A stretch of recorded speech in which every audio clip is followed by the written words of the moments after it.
오늘 설교의 제목은 하나님의 보내심과 약속입니다. 더 길게 하면은 하나님의 부르심과 보내심과 약속, 세 개를 다 쓰려니까 좀 길어서 하나님의 보내심과 약속, 그렇게 정했습니다. 출애굽기 3장 7절에서 12절을 읽었습니다. 하나님은 이스라엘이 부르짖는 고통의 소리를 들으셨습니다. 그리고 아브라함과 이삭과 야곱과 맺은 언약을 기억하셨습니다. 하나님이 이스라엘 자손을 돌보셨고 그들을 기억하셨다, 그렇게 말씀합니다. 이것이 오늘 본문의 배경입니다. 출애굽기 2장 23절 이하 말씀 같이 보겠습니다. 여러 해 후에 애굽 왕은 죽었고 이스라엘 자손은 고된 노동으로 말미암아 탄식하며 부르짖으니 그 고된 노동으로 말미암아 부르짖는 소리가 하나님께 상달된지라. 하나님이 그들의 고통 소리를 들으시고 하나님이 아브라함과 이삭과 야곱에게 세운 그의 언약을 기억하사 하나님이 이스라엘 자손을 돌보셨고 하나님이 그들을 기억하셨더라. 이스라엘이 고통으로 말미암아 부르시고 하나님은 그들의 고통을 들으시고 언약을 기억하시고 또 이스라엘 자손을 돌보시고 그들을 기억했다. 그러면 이제 하나님께서 어떻게 역사하느냐, 이제 그 다음 문제죠. 언약을 기억하신 하나님께서 이제 행동하십니다. 하나님은 떨기나무 불꽃 가운데서 모세를 불렀습니다. 모세는 40년 동안 똑같은 광야 길을 걸었지만은 그날은 특별히 달랐습니다. 불이 붙었으나 타지 않는 떨기나무를 보았습니다. 40년 동안 거기에 늘 다니던 그 일인데 그날은 아주 특별한 광경을 보게 된 것입니다. 그리고 거기서 자기 이름을 부르는 하나님의 음성을 들었습니다. 하나님이 모세를 부르시는 장면입니다. 모세를 부르신 하나님께서 모세에게 사명을 주어서 보내십니다. 심부름이라는 것은 불러서 보내는 거예요. 불러서 보내는데 사명을 줘서 보내는 거죠. 모세는 아무것도 할 수 없다는 그 시점에 하나님의 부르심을 받았습니다. 하나님은 갈 수 없다고 버티는 모세를 심부름꾼으로 보내십니다. 이것이 오늘 본문의 얘기입니다. 하나님께서 모세를 부르시고 앞에 배경이 이스라엘 백성들의 고통을 들으시고 그들을 기억하시고 또 그 언약을 기억하시고 그 다음에 모세를 부르시고 모세에게 이스라엘 백성을 구원하는 심부름을 줘가지고 보내는데 모세는 못 가겠다고 버티고 있습니다. 내가 어떻게 거기 갈 수 있겠습니까? 버티고 있는데 하나님께서 어떻게 지금 모세를 잘 위로하고 격려하고 다독여서 보내는지 그 말씀이 오늘 본문의 내용입니다. 오늘 본문의 말씀을 세 부분으로 나눠서 함께 살펴보고자 합니다. 첫 번째는 하나님의 계획입니다. 하나님은 이스라엘 백성들의 고통을 분명히 알고 계셨습니다.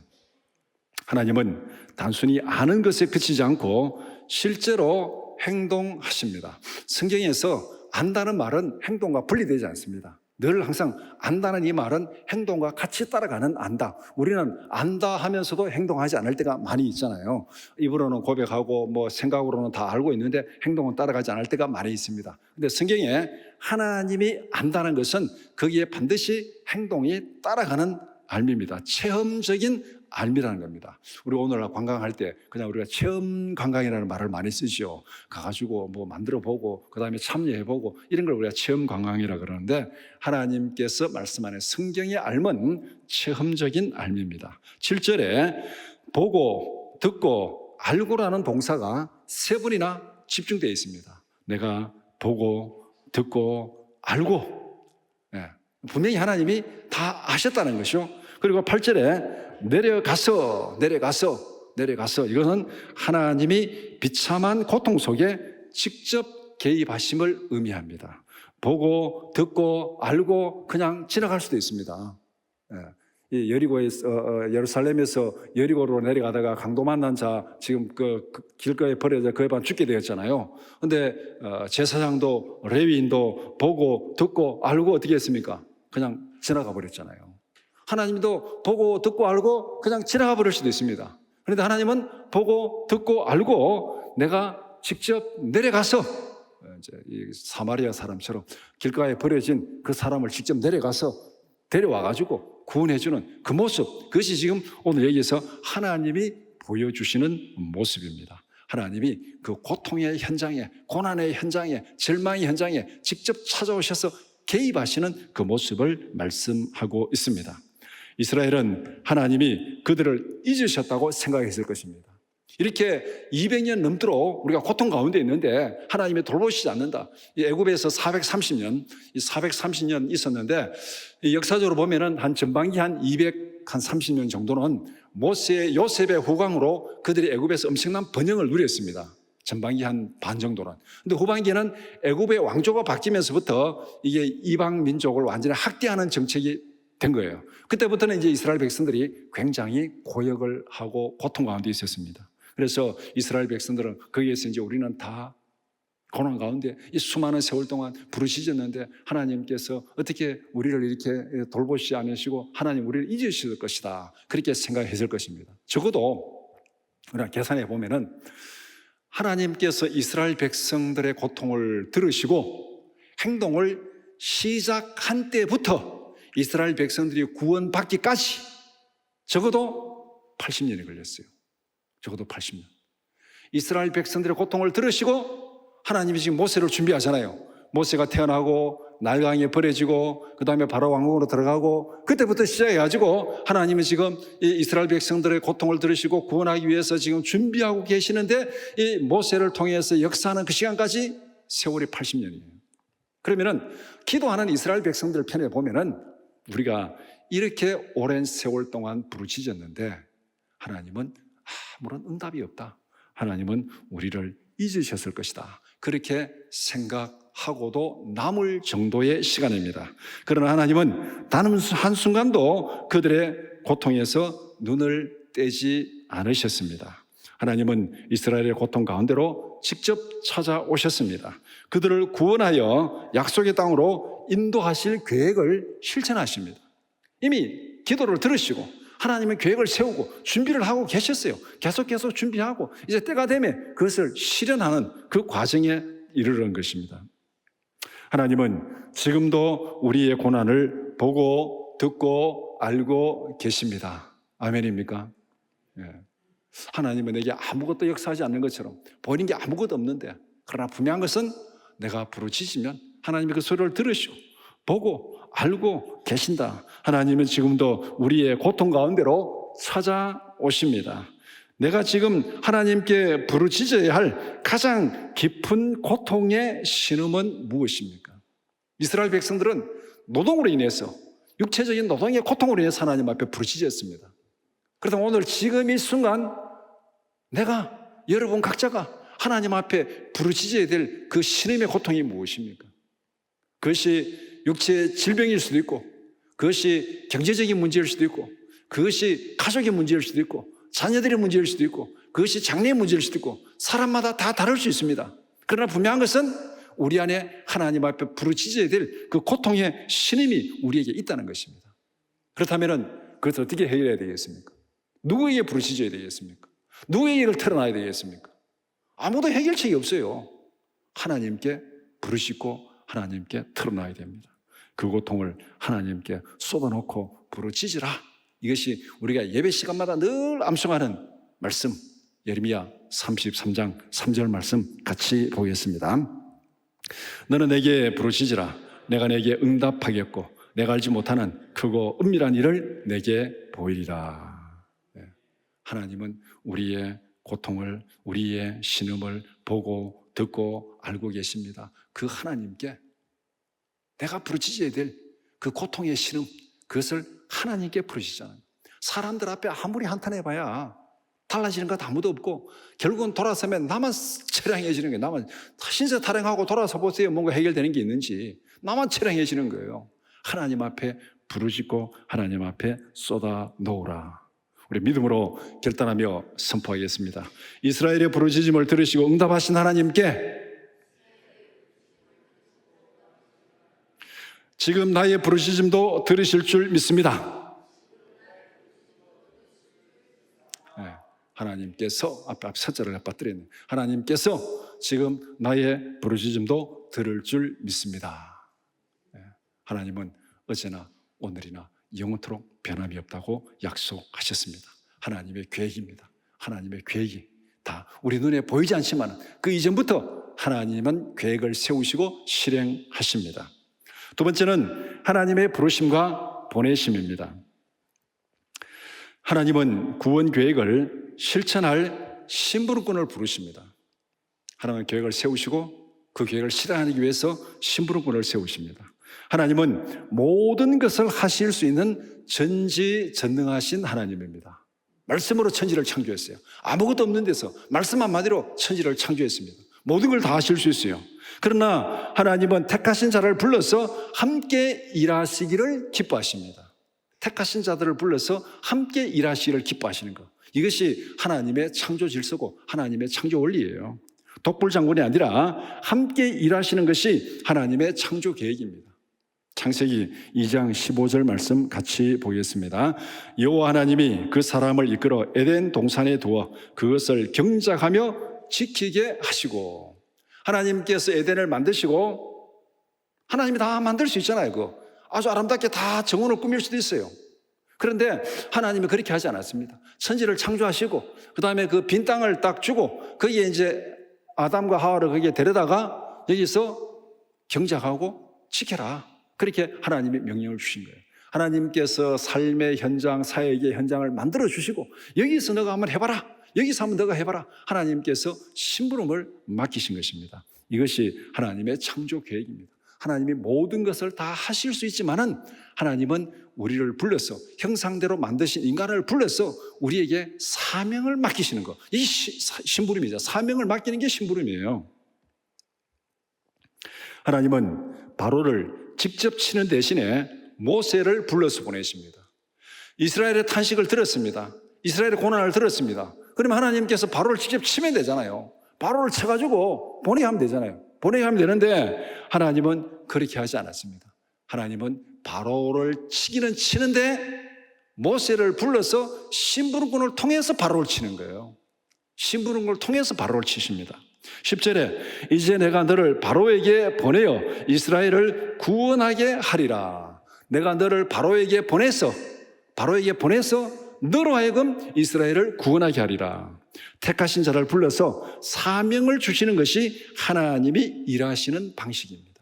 택하신 자를 불러서 사명을 주시는 것이 하나님이 일하시는 방식이에요. 왜 그렇게 하십니까? 그렇게 하는 이유가 무엇입니까? 우리를 하나님의 기쁨에 참여시키기 위해서. 하나님이 이 땅을 창조하시고 사람을 만들 때 하나님의 형상대로 만들었어요. 하나님과 소통할 수 있는 하나님의 형상대로 만들었습니다. 그러면은 하나님과 소통할 수 있는 하나님의 형상대로 사람을 만들어 놓고 너희들은 열중시하고 가만히 있어라, 내가 다 할 테니까, 그렇게 하기 위해서 하나님이 인간을 만들지 않았다는 거예요. 하나님이 인간을 만드신 것은 함께 하자, 나와 함께 하자, 내가 이 모든 계획을 세우고 이렇게 할 거니까 너희들은 내가 시키는 대로 심부름 잘해라, 나와 함께 하자, 이렇게 하나님께서 우리에게 심부름을 시키는 거예요. 그래서 우리가 소통할 수 있는 형상대로 만드는 겁니다. 왜 이렇게 했냐면은 이렇게 해야 이 창조가 완성될 때 너희들도 나와 함께 창조의 기쁨을 누릴 수 있다. 너희들도 나와 함께 영광의 기쁨, 이 창조의 완성의 기쁨을 누릴 수 있다. 근데 하나님이 다 하시고 우리 열심히 하고 가만히 있으면 나중에 이 모든 게 완성될 때 우리 한 게 아무것도 없잖아요. 그 기쁨이 없어요, 그게. 그런데 하나님께서 계획하시고 다 이루시지만 함께 하자. 그렇게 해서 함께 해가지고 일이 완성되면 함께 기뻐하는 거잖아요. 예. 우리가 어린이집에 애들이 무슨 그림을 그려가지고 오고 공작을 만들어 오잖아요. 애들 공작을 만들어 오고 그림을 그려가지고 이름 써 오는데 깨놓고 얘기해가지고 그 애가 만들었습니까? 선생님이 만들었습니까? 어린이집에 애 보내보신 분? 애가 만들었어요? 선생님이 만들었어요? 선생님이 다 만들었잖아요. 근데 애가 어떻게 생각합니까? 이거 내가 만든 거야. 이거 내가 만든 거야. 그렇게 하고 좋아하잖아요. 자기 이름 딱 써놓고. 그게 돌아가는 상황을 알잖아요.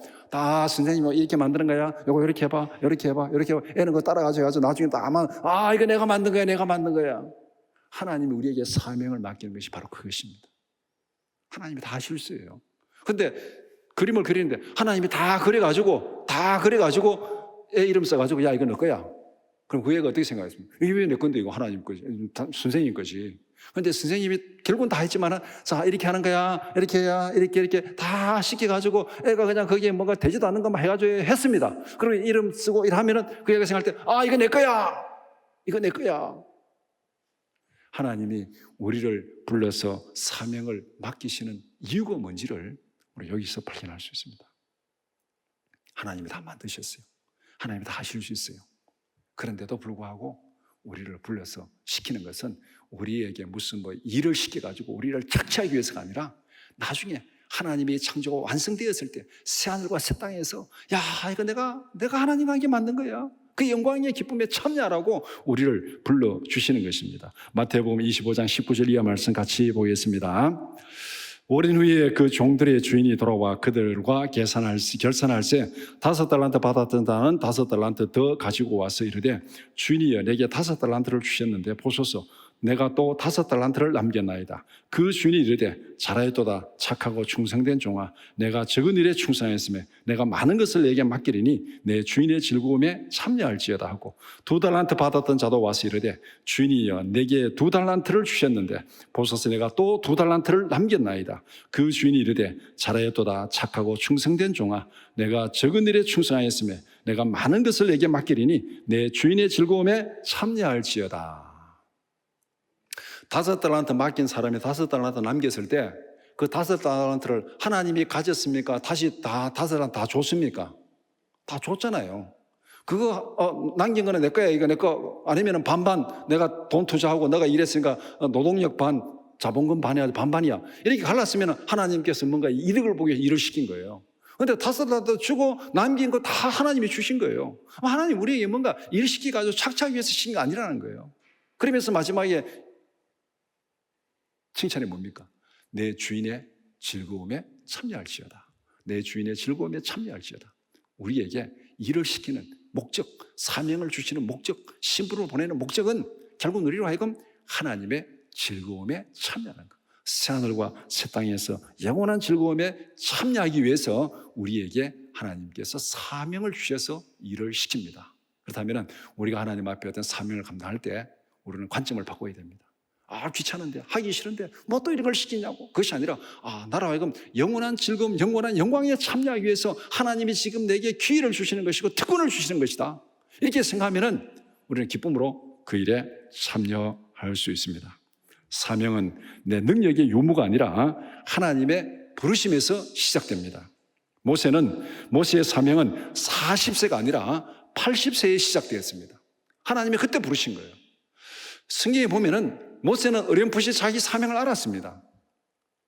태어나서 성장하면서 자기 어머님, 친어머니 밑에서 컸기 때문에 자기 사명이 뭔지를 알았어요. 나름대로 자기 정체성이 있었습니다. 그래서 40세가 되어가지고 이제 내가 뭔가 다 할 수 있다. 그때 이스라엘 백성을 구원해 보려고 모세가 나섰습니다. 그러다가 실패했잖아요. 그때는 아직까지 하나님 부르시지 않았습니다. 실패하고 미디안에 가서 40년 동안 실패자로 삶을 살았습니다. 도피자로 삶을 살았습니다. 그때 하나님이 부르신 거예요. 모세의 사명은 내가 능력이 있을 때가 아니라 하나님이 부르실 때 그때 사명이 시작됩니다. 세상에 문제를 보여주시는 이유는 그곳에 나를 보내시는 하나님의 부르심입니다. 내 눈에 문제가 보입니까? 내 눈에 주위에 고통이 보입니까? 그곳에 나를 보내시는 하나님의 사명인 줄 믿으시기 바랍니다. 그 사명은 내가 직접 가서 도와줄 수도 있고 내가 어떻게 다른 일로 도와줄 수도 있고 내가 정말 그들을 품고 기도할 수도 있고 그 사명의 방법은 각자 다를 수 있지만은 우리 눈에 보이게 하는 것은 문제를 보이게 하는 것은 하나님께서 나를 그 자리로 보내시는 사명의 부르심입니다. 사명은 우리를 영원한 기쁨의 자리로 부르시는 하나님의 사랑이다. 하나님의 사랑이다. 이 앞에서 말씀드린 대로 바로 우리를 부르시는 사명은 하나님의 사랑이다. 우리를 하여금 영원한 기쁨의 자리에 참여하도록 만들기 위한 사랑입니다. 그래서 하나님의 부르심과 보내심은 귀찮은 것이 아니고 영광의 자리로, 사명의 자리로, 기쁨의 자리로 보내시는 하나님의 특권적인 기회라는 것을 성경은 말씀하고 있습니다. 믿음으로 결단하며 선포하겠습니다. 하나님의 심부름은 하나님의 영광과 기쁨을 누리기 위한 특권이다. 믿습니까? 이게 특권이에요. 이게 특권. 세 번째, 하나님의 약속입니다. 모세는 하나님의 부르심에 자신의 자격 없음을 고백합니다. 11절에 내가 누구이기에 바로에게 가겠습니까? 내가 누구에게 이스라엘을 구원하겠습니까? 이 두 가지가 모세에게는 엄청난 장벽이에요. 내가 누굽니까? 내가 지금 살인죄가 탄로나가지고 바로를 피해가지고 미디안에 도망와가지고 40년 동안 도피 생활하면서 이제 나이가 들어가지고 80세가 되었습니다. 내가 지금 어떻게 바로에게 가겠습니까? 내가 지금 누구에게? 난 살인자입니다. 도피자입니다. 내가 누구에게 지금 바로에게 가겠습니까? 내가 누구에게 이스라엘을 구원하겠습니까? 내가 한참 힘 있고 능력 있고 40세에 이스라엘을 구원하려고 했는데 그때도 실패했는데 지금은 80세, 인생이 지금 저물어가는 이 황혼기에 내가 어떻게 이스라엘을 구원할 수 있겠습니까? 내가 누구에게 바로에게 가며 내가 누구에게 이스라엘에 가겠습니까? 모세의 이중적인 불가능이 여기에 딱 나타나 있습니다. 모세는 현지에 자기 자신을 잘 알고 있었습니다. 이렇게 보나 저렇게 보나 자기는 할 수 없다는 것을 말하고 있습니다. 인생이 저물어가는 80세에 아무것도 없는 광야에 홀로 서 있습니다. 이것이 지금 모세의 모습이에요. 나이는 들었고 이제는 아무것도 없고 광야에 홀로 있습니다. 인맥이 있는 것도 아니고 뭐 가가지고 애굽에 구원하려면 애굽에 뭐가 인맥도 있어야 되고 옛날에 뭐 인맥 있다 손치더라도 40년이 지났으니까 이제 다 끝났겠죠. 인맥도 없고 아무것도 없는 광야에 홀로 있는데 내가 누굽니까? 이 광야에 홀로 있는 인생의 황혼기에 어떻게 내가 바로에 가고 어떻게 내가 이스라엘을 구원하겠습니까? 갈 수 없습니다. 불가능합니다. 그것을 지금 말하고 있습니다. 자기의 자격 없음을 분명히 고백합니다. 하나님은 모세가 끝났다고 생각하는 그때의 사명을 맡기십니다. 하나님은 모세의 자격을 따지는 대신에 한 가지 분명한 약속을 주십니다. 그게 뭐 설득하지 않잖아요. 너 살인자 괜찮아. 바로 죽었어. 너 도피자 괜찮아. 뭐 어떻게 너 이스라엘 나이 들었어 괜찮아. 이거 구실구실 하나님이 설명을 하지 않습니다. 12절에 내가 반드시 너와 함께 하리라. 내가 반드시 너와 함께 하리라. 모든 것은 여기서 다 끝나는 겁니다. 하나님은 말씀 한마디로 천지 만물을 창조하신 분입니다. 그 하나님이 함께 하신다. 내가 반드시 너와 함께 하리라. 심부름꾼의 능력은 나의 탁월함이 아니라 하나님의 함께 하심입니다. 믿습니까? 심부름꾼의 능력은 나의 탁월함이 아니에요. 하나님의 함께 하심. 우리는 종종 나의 탁월함, 나의 능력 그것을 믿고 하나님 일을 하려고 할 때가 있습니다. 물론 우리가 재능 있는 거 좋습니다. 재능 있는 거 좋은데 그러나 근본적으로 하나님의 함께 하심이 있어야 그 재능도 하나님의 은혜 안에서 발휘되는 것입니다. 요한복음 15장 4절 이하의 말씀 같이 보겠습니다. 내 안에 거하라. 나도 너희 안에 거하리라. 가지가 포도나무에 붙어있지 아니하면 스스로 열매를 맺을 수 없음 같이 너희도 내 안에 있지 아니하면 그러하리라. 나는 포도나무요 너희는 가지라. 그가 내 안에 내가 그 안에 거하면 사람이 열매를 많이 맺나니 나를 떠나서는 너희가 아무것도 할 수 없음이라. 내가 반드시 너와 함께 하리라. 우리 주차장에 가보면 나무 다 가지치기를 넘어서 나무 다 잘라놨잖아요. 다 잘라 줄기만 이래 남아있잖아요. 그런데 이제 봄이 되니까 그 줄기에서 막 싹이 나오잖아요. 이제 싹이 나와서 막 이게 피어나잖아요. 잘려나간 가지는 다 말라서 없어졌어요. 근데 그 줄기에 아주 붙어있는 조그마한 가지, 줄기에 조그마한 가지 붙어있으면 거기에서 지금 잎이 무성하게 나오고 있잖아요. 하나님이 함께 하시는 거예요. 우리의 재능이 문제가 아니고 우리의 능력이 문제가 아니고 하나님이 함께 하시는 것. 이것이 심부름꾼의 진짜 능력입니다. 그래서 하나님은 모세가 생각하기에는 끝났다고 생각하는 그때에 모세를 부르십니다. 모세는 나는 할 수 없다고 버티고 있습니다. 그때 하나님의 약속이 뭡니까? 내가 반드시 너와 함께 하리라. 내가 반드시 너와 함께 하리라. 하나님께서 지금 이 시간 나에게 맡기신 심부름은 무엇입니까? 하나님의 심부름을 가로막고 있는 나의 열등감이나 두려움은 무엇입니까? 하나님이 내게 사명을 딱 맡길 때, 모세가 사명을 딱 받았을 때 난 안 됩니다. 난 안 됩니다. 이렇게 해서 안 되고 저렇게 해서도 안 됩니다. 안 됩니다. 우리도 마찬가지예요. 우리가 하나님 앞에 어떤 사명을 딱 맡았을 때, 어떤 일이 내게 딱 주어졌을 때, 내가 어떤 일을 했는데 내 눈에 일이 보였을 때, 하나님 나는 아닙니다. 지금은 아닙니다. 지금 내 형편에 이거 아닙니다. 아닙니다. 이럴 때가 너무 많이 있다는 거예요. 그것이 무엇입니까? 그 열등감이 무엇입니까? 그 두려움이 무엇입니까? 그 불안이 무엇입니까?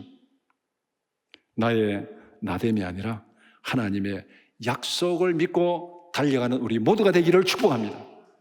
하나님의 부르심, 하나님의 사명이 주어질 때 나를 보지 말고 나의 나됨을 보지 말고 나를 부르신 하나님을 보시기 바랍니다. 나를 부르신 하나님의 약속을 믿으시기 바랍니다. 이것이 바로 하나님의 약속이에요. 모세가 할 수 없다고 버틸 때 설명하지 않았습니다. 내가 반드시 너와 함께하리라. 믿음으로 결단하며 선포했습니다. 나의 연약함을 바라보는 눈을 들어서 나와 함께 하시는 하나님의 능력을 바라보게 하소서. 이것이 바로 관점의 변화입니다. 우리의 삶의 자세를 변화시키는 겁니다. 우리는 늘 나를 보고 나를 계산하고 일을 하려고 합니다. 그러나 하나님의 부르심은 그것이 아닙니다. 나를 보고 나의 능력을 보고 하는 것이 아니라 나를 부르신 하나님을 보고 하나님의 약속을 보고 그 약속을 믿고 달려가는 것이 하나님의 심부름꾼의 모습입니다. 말씀을 정리해 봅시다. 하나님은 우리의 고통을 외면하지 않습니다. 우리의 고통을 보고 듣고 아십니다. 뿐만 아니라 우리의 고난의 현장에 찾아오십니다.